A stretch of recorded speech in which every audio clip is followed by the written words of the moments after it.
Hey folks, it's Nick. We're doing a bunch of farm chores at Thomas Family Farms, and we need to cover some trees and some bushes to overwinter some of these perennials for this flower farm.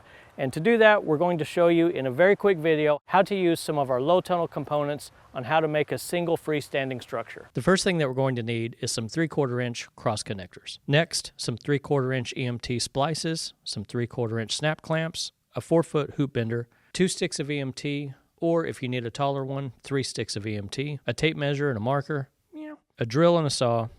The first thing we'll do is even up 2 sticks of 3/4 by 10 foot EMT, and we're going to mark 22.5 and 46.5 on one side, and then go to the other end and measure 22.5 and 46.5 on the other. It helps if you roll the EMT to extend the mark, so no matter where you place it in the hoop bender, you have a visual reference. Next, we're going to bend the EMT at that 22.5 and 46.5 inch mark on one side, and then we're going to turn it around and bend it at 22.5 and 46.5 on the other side of the pole, and we're going to repeat this for the second piece of EMT. Next, we're going to place the 2 hoops at a 90-degree angle from each other and connect them with the 3/4 inch cross connector, and then tighten that down.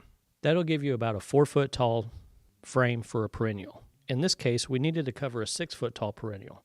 So we're taking that third piece of 3/4 EMT and we're cutting 24-inch pieces to make extension tubes. Next, we're going to place our cross-connected dome near the plant that we want to cover, and we're going to use that as a guide where we're going to put our 24-inch stakes that we just cut. We're going to hammer those in. Be careful not to bend the EMT, and then we're going to put splice, splice, splice, splice into those extension tubes, and then place the connected hoops on top of those splices. Next, we're going to secure those with a number 8 self-tapping screw, and then we're going to measure the 4 sides and roll out some frost blanket, and with the total amount of measurements on all 4 sides, plus about 2 feet extra, we're going to cut the frost blanket. We're then going to drape the frost blanket over the structure, and we're going to use 3/4 inch snap clamps on each pole, pulling it tight to make a little tent. The excess fabric you can just fold over and pleat and secure with another snap clamp, and then hold down the sides with some sandbags. Remember to treat this as you would any other frost blanket, in that you will just use it during frost conditions and let the plant breathe the next morning when the sun comes out. For more DIY tips and ways to use additional Bootstrap Farmer products, subscribe to the channel, and we'll see you in the next video.